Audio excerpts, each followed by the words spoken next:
Wo wart ihr am 13. Oktober 2025? Im Flugzeug? Im Kreissaal?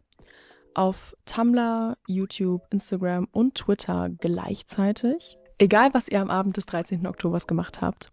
Heute reden wir darüber, warum die Bestätigung der Beziehung von Dan und Phil alles und nichts verändert. Ich bin Lotta, ich habe mich jetzt zwar ein halbes Jahr nicht blicken lassen, aber ich führe immer noch wahnsinnig gern Selbstgespräche. Und warum sollte ich da nicht meine Kamera frequentieren?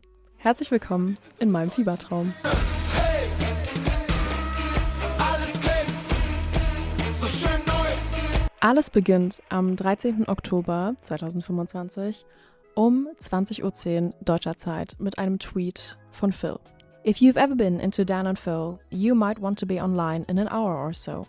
Als dieser Tweet veröffentlicht wird, bin ich gerade dabei, mit meinem Freund die Wohnung zu verlassen, um einen Spaziergang zu machen. Wir überlegen hin und her, ob wir nicht doch drin bleiben sollen und entscheiden uns aber schließlich doch dafür, noch rauszugehen. Ein Spaziergang, der vor allem davon geprägt sein wird, dass gefühlt im Sekundentakt YouTube, Instagram und Tumblr aktualisiert werden, nur um nach etwas mehr als einer Stunde folgenden Post zu sehen. Das Video lädt immer noch hoch.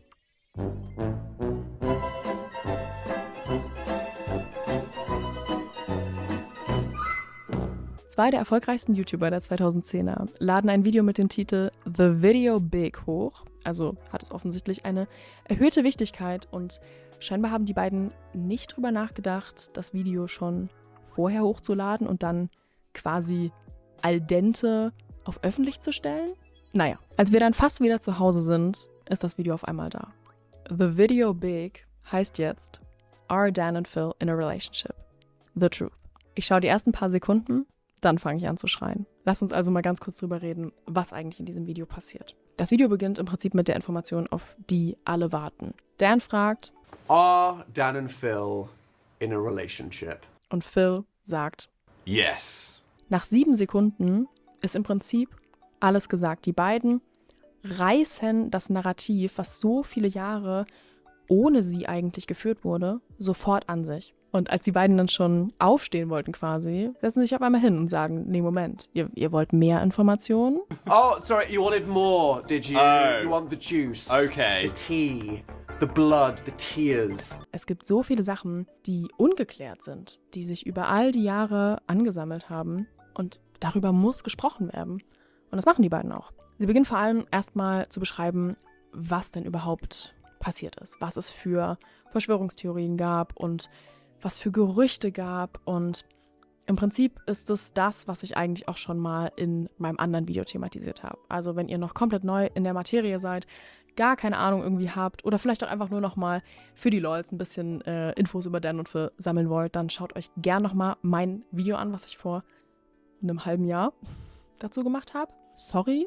Dabei gehen die beiden natürlich auch nochmal auf das generelle Konstrukt parasoziale Beziehungen ein, also im Prinzip eine einseitige Beziehung zu einer Person, die im Umkehrschluss überhaupt keine Ahnung hat, wer auf der anderen Seite ist. Da gab es auch auf Instagram so einen übelst witzigen Kommentar dazu, den ich jetzt hier einblende. Auf jeden Fall reden die beiden im ersten Teil ihres Videos da auch erstmal drüber, was es denn überhaupt für Theorien über die beiden gab. Da wurde ja insgesamt über die Jahre wirklich alles auf die Goldwaage gelegt. You want some fan proof? I'll give you some fan proof. Dan, Phil, 2009 October, met in Manchester, where they filmed a video for the first time and did the pin-off tackle. No one would do that unless they were in love. Dan also professed his love for Phil in a tweet, but then he said he was bi on Formspring. The next time they met, dressed as a cat and bear for Halloween, where Phil, 1 week later, what's that on his neck? It's a fucking hickey. But on the other side, Dan's denying it publicly in tweets. They've got female friends they're hanging out with and flirting. Phil went on holiday with a girl in New York, queerbaiting. They went to VidCon together. Clearly, a romantic holiday. They went to a restaurant in London where someone proposed. Was it them? The next thing you know, they buy a house. Oh yeah. Just roommates, right? Die beiden thematisieren dann aber auch einen Punkt, den ich sehr, sehr spannend finde, weil sie da auch teilweise in anderen Videos vorher schon manchmal so drüber gesprochen haben, dass es nämlich ab einem gewissen Punkt eben nicht mehr so war, dass in den Kommentaren ihrer Videos, gerade wenn sie zusammen Videos gemacht haben, über den Inhalt des Videos gesprochen wurde oder vielleicht irgendwas Lustiges dazu gesagt wurde, sondern es wirklich so ein bisschen sich angefühlt hat, dass in den Kommentaren einfach nur darüber gesprochen wird, oh Gott, sie haben sich angefasst, oh, guckt mal, wie süß die beiden da gucken. Und dass sich das schon ab einem gewissen Punkt für die beiden auch so angefühlt hat, als würden die Leute über sie reden, wenn sie gar nicht quasi mit im Raum sind. Aber natürlich ist das in YouTube-Kommentaren ein ganz anderer Ort irgendwie. Also ich glaube, viele haben damals auch gar nicht gecheckt, dass Dan und Phil das einfach sehen. Also ich glaube, viele haben damals wirklich einfach kommentiert und waren so, oh mein Gott, Hard Eyes Howell, aber haben gar nicht gecheckt, dass das halt Dan und Phil wirklich auch lesen. Als nächstes sprechen die beiden dann noch erstmal drüber, warum das eigentlich so lange gedauert hat, dass sie drüber sprechen, dass sie das Ganze öffentlich machen. Und da fallen sehr wichtige Punkte, die vor allem Dan schon auch in seinem Coming-out-Video angesprochen hat, dass er einfach eine extrem homophobe Kindheit hatte, dass es extrem schwierig auch durch verschiedenste Einflüsse war, überhaupt erstmal sich selbst zu akzeptieren und dass dann natürlich ab einem gewissen Punkt vor allem da die Fans und das Shipping eine extreme Rolle gespielt haben. Emily J, I'm not gay. Are you gay? Thanks, no. Are you gay? Said Lorna. No. Are you gay? Said somebody.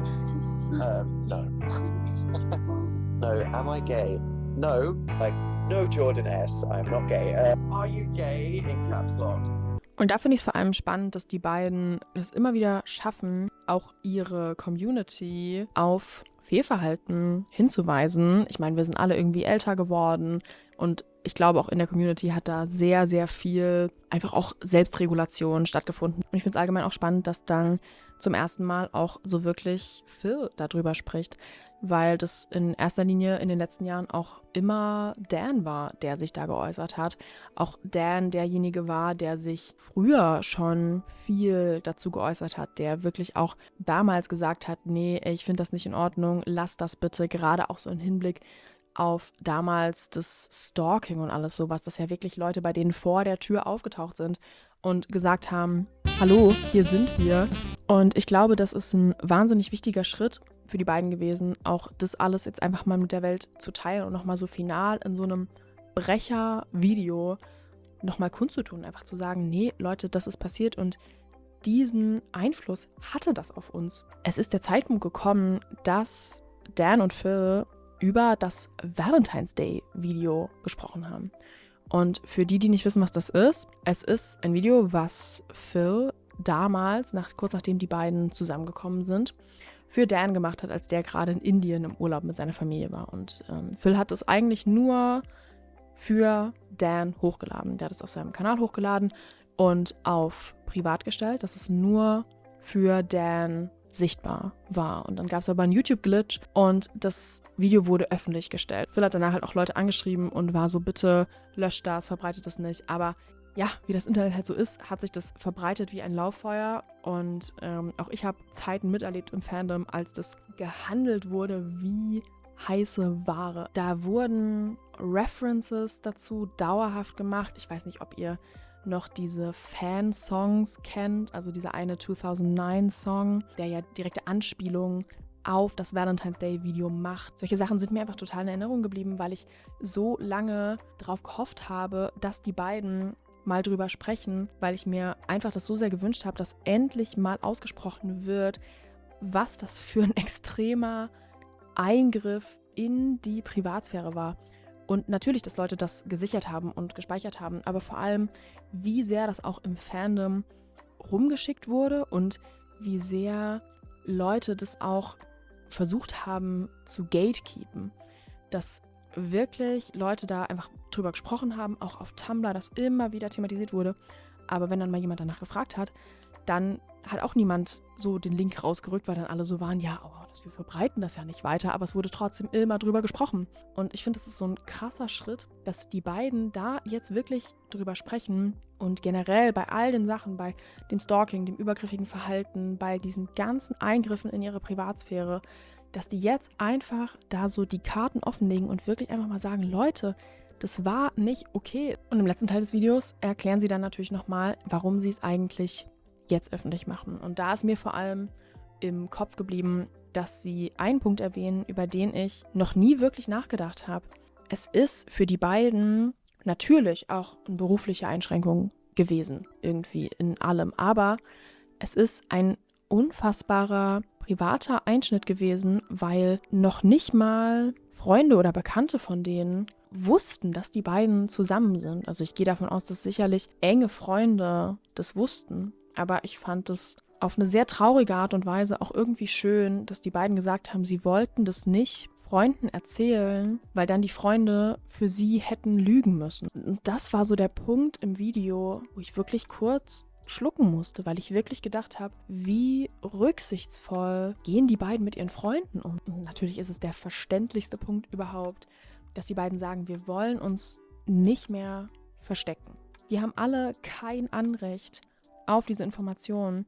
Die beiden sind niemandem schuldig gewesen und die beiden sind niemandem schuldig gewesen, diese Informationen mit der Welt zu teilen. Aber sie haben sich bewusst dazu entschieden, weil die beiden auch wissen, dass wir als Community einfach jetzt an einem Punkt sind, an dem alle sowohl über die vergangenen Aktionen nachdenken können und sagen können, wie abgefuckt das war, aber auch diese neue Phase, diesen neuen Schritt jetzt zusammen feiern können. Und da geht es jetzt natürlich auch so ein bisschen um grundlegende Dinge und vor allem so ein bisschen auch eine Frage, die ich mir gestellt habe.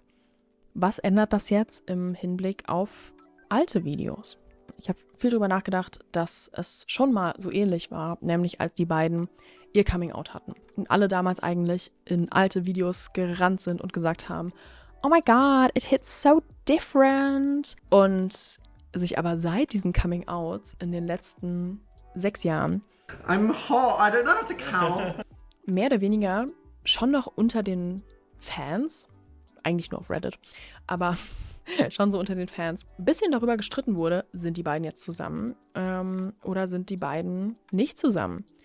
Obwohl Dan ja in seinem Coming-out-Video eigentlich das hier gesagt hat. And obviously we were more than friends, but it was more than just romantic. This is someone that genuinely liked me. Ich war damals wie heute der Meinung, das war eine indirekte Bestätigung der Beziehung mit der subtilen Aufforderung, das ist alles, was ihr jetzt für den Moment erstmal darüber gesagt bekommt. Aber natürlich auch durch die Formulierung und dadurch, dass es auch mit we were more than friends, it was more than just romantic, dass Leute natürlich auch das super auf die Goldwaage gelegt haben und es da auch die Leute gesagt haben, okay, lasst uns jetzt nicht anfangen, wieder irgendwelche Gerüchte zu verbreiten. Und ich finde, da haben wir als Fandom jetzt auch nochmal die Aufgabe, da einfach mehr nachzudenken und einfach mehr nochmal ein bisschen zu differenzieren, was wir tatsächlich von alten Sachen konsumieren und uns da auch so ein bisschen an das halten sollten, was die beiden im Video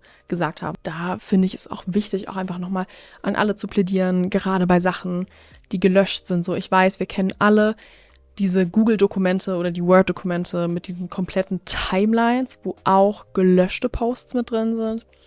Und ich glaube, es wäre einfach jetzt so ein bisschen der Punkt, wo wir sagen, okay, wir sind alle erwachsen, lass einfach ein bisschen respektvoller sein und einfach nicht mehr auf solche Sachen anspielen, sondern eher so ein bisschen auch das cherishen, was jetzt als nächstes kommt und das, was die beiden einfach in der Vergangenheit auch selber veröffentlicht haben. Aber was kommt denn jetzt als nächstes? Direkt in ihrem zweiten Coming-out-Video, wenn man so will, haben die beiden bestätigt, dass sie jetzt einen Podcast haben mit dem Banger-Namen Hard Launch. Es ist gerade so ein Peak auf Tumblr zu sein, ganz ehrlich. Ich filme das hier heute am Heiligen Tag, am 19. Oktober vor 16 Jahren haben sich Dan und Phil das erste Mal getroffen. Es ist crazy, es ist wirklich crazy. What a time to be alive. Aber kommen wir mal zurück zu meiner These, die ich am Anfang aufgestellt habe, dass diese Revelation alles und nichts ändert. Ich glaube, es ändert alles, weil wirklich sich seit die beiden in der Öffentlichkeit zusammen irgendwie aufgetreten sind, also legit seit ihrem ersten Treffen, als sie Phyllis Not on Fire gefilmt haben. Warum bei ihrem ersten Treffen? Dreht sich alles nur um die Frage, sind die beiden zusammen? Es war ein sehr spannender Punkt, der im Video von Scroll Deep aufgegriffen wurde. Man könnte sogar fast gehässig sagen, dass ihre beiden Karrieren extrem davon profitiert haben, dass es dauerhaft dieses Interesse gab. Denn auch wenn die beiden sehr darunter gelitten haben, haben die beiden durchaus auch darauf angespielt. Dazu zählen zum Beispiel auch Momente wie in The Internet is Here, It might be anti-social, but these days that is fine. wo die beiden auch sicherlich wussten, okay, das ist jetzt nicht nur Teil der Performance, sondern das ist irgendwie auch was dieses gesamte Engagement nochmal ein bisschen pusht. Ich finde, es ist bis zu einem gewissen Punkt auch irgendwie deren gutes Recht, dass sie darauf angespielt haben und dass sie irgendwie sich so dazu geäußert haben und das auch so verwendet haben, weil es ja zu einem sehr, sehr großen Teil auch einfach gegen die beiden verwendet wurde und die beiden extrem darunter gelitten haben. Aber ich glaube, dass es für die beiden in erster Linie jetzt einfach so ein Punkt ist, dass sie aufatmen können, dass dieses gesamte Mysterium, was die Karrieren der beiden und aber eben auch die Beziehung der beiden seit 16 Jahren charakterisiert und extrem belastet hat. Auf der anderen Seite glaube ich aber, dass es auch nichts ändert, weil in so einer gewissen Art und Weise ist diese Dynamik der beiden in diesen gesamten 16 Jahren immer die gleiche geblieben. Have Dan and Phil changed? We have, we also have not. At a certain point, you just realise who you are as a person. Yeah. And unfortunately, This is what you get. Und gerade ja auch nach den Coming-Outs der beiden hat sich in den Videos schon so viel getan, dass man auf einmal das Gefühl hatte, die beiden sind noch natürlicher miteinander. Es ist so ein großer Schritt gewesen, dass die beiden auf einmal Witze über ihr Schwulsein machen konnten. Powerbot 10. What? Powerbot. be as sincere as possible. Fog meat tatty. Fog meat tatty. No, I'm not doing it. Top or bottom? Yeah. Top or bottom? What am I saying? Top or bottom? Phil's Yes. already answered that question. I have not. Or have I? Powerbot. Und ich fand einfach, dass in ihrem Bestätigungsvideo die beiden extrem befreit gewirkt haben. Dass das jetzt nochmal so ein Schritt war zu noch höherer Authentizität. Und ich glaube, das ist auch einfach das, wonach die beiden streben, dass sie wirklich sich vor eine Kamera setzen können und einfach das jetzt machen, was sie 16 Jahre lang nicht machen konnten. Allein, dass die beiden heute an ihrem Jahrestag ein Selfie gepostet haben und drüber geschrieben haben, so 16 Jahre mit diesem Loser, ist, glaube ich, so schwer nachzuvollziehen, was das für ein krasser Schritt ist, weil es eben jetzt nicht auf einmal so ist, so, dass alle ausrasten, weil die beiden das öffentlich gemacht haben, sondern weil das so surreal erscheint und weil, glaube ich, niemand damit gerechnet hat, dass dieser Punkt irgendwann noch kommt, weil ich glaube, niemand in diesem Fandom gedacht hätte, dass wir das überhaupt verdienen. So wie sich das Fandom aufgeführt hat in den 2010ern, haben wir das einfach nicht verdient. Aber die beiden haben das angewandt, was sie gelernt haben, dass es wichtig ist zu vergeben und dass auch auf der anderen Seite die Community sich extrem gewandelt hat, dass Leute sich auch gegenseitig extrem viel zurechtweisen und es so ein angenehmer Ort ist, so Leute in dieser Community so viel Zugehörigkeit finden und so viel Freude einfach, dass es das Allerschönste irgendwie ist zu sehen, dass so die beiden in so einer richtig gesunden Art und Weise mit ihrer Community zusammenwachsen. Ich glaube, was wir aus dieser Sache lernen können, ist, dass manchmal auch noch gute Dinge passieren. Ich glaube, wir leben in einer Zeit, in der viele diesen Glauben echt aufgegeben haben.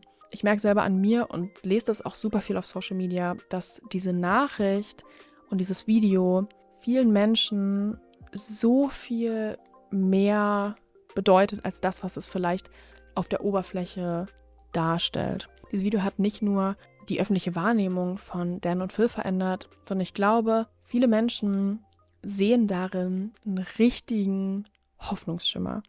Allein wie positiv die Rezeption dieses Videos war, aber auf der anderen Seite auch, dass es diesen beiden YouTubern, die so extrem unter ihrer eigenen Community gelitten haben, möglich ist, eben dieser Community zu vergeben und im Prinzip zu sagen, wir gehen alle nächsten Schritte mit euch. Es ist so schön auch zu sehen, dass alle Leute irgendwie sich voll bewusst sind, was für eine parasoziale, weirde Situation das gerade ist, dass wir als Gesamtheit des Fandoms stolz auf britische Männer in ihren 30ern sind. Aber diese ganze Situation ist einfach tiefergehender als das. Die beiden begleiten mich wirklich seit 10 Jahren im Prinzip jeden Tag. Und das ist einfach der Punkt, den man bei dem Ganzen nicht vergessen darf.